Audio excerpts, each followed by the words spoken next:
ദേശമംഗലത്ത് വിദ്യാർത്ഥിക്ക് ക്രൂരമായ ആൾക്കൂട്ടമർദ്ദനം.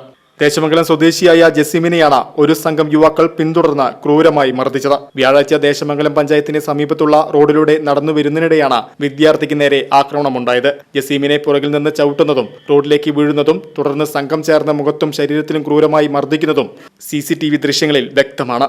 മർദ്ദനത്തിൽ തലയ്ക്കും ശരീരത്തിലും പരിക്കേറ്റ ജസീം ആദ്യം സ്വകാര്യ ആശുപത്രിയിലും പിന്നീട് തൃശൂർ മെഡിക്കൽ കോളേജിലും ചികിത്സ തേടി.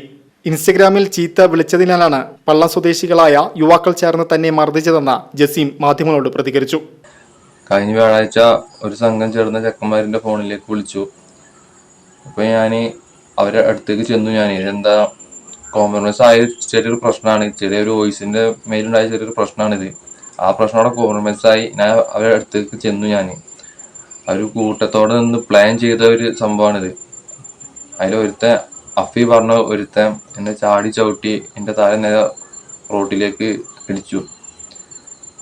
എൻ്റെ ബോധം വരെ നഷ്ടപ്പെട്ടു. എനിക്ക് ബോധം പോയി ഞാൻ നീക്കാൻ പറ്റാത്ത ഒരു അവസ്ഥനായി ഞാൻ നിലത്ത് കടന്നു. എന്നിട്ട് അവരെന്നെ ചവിട്ടുകയും വണ്ടര ചായൂണിൻ്റെ പുറത്ത് കുത്തുകയും ചെയ്തു. അതിൽ 2-3 ചെക്കന്മാർ കുത്തറ കൊല്ലട അങ്ങനെ കുറെ വർത്താനങ്ങൾ പറയുന്നത് എൻ്റെ കുഞ്ഞിപ്പയും എൻ്റെ കുഞ്ഞിപ്പാൻ്റെ കൂട്ടുകാരൻ അനിൽ, ശരത്ത്, എൻ്റെ ചങ്ങായിമാരൊക്കെ കേട്ടു.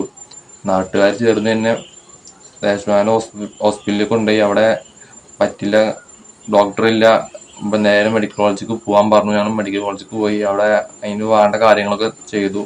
സംഭവത്തിൽ ചെറുതുരുത്തി പോലീസ് കേസെടുത്തിട്ടുണ്ട്. കണ്ടാൽ അറിയാവുന്ന 13 പേരെ ആദ്യഘട്ടത്തിൽ പ്രതി ചേർത്താണ് പോലീസ് അന്വേഷണം ആരംഭിച്ചത്.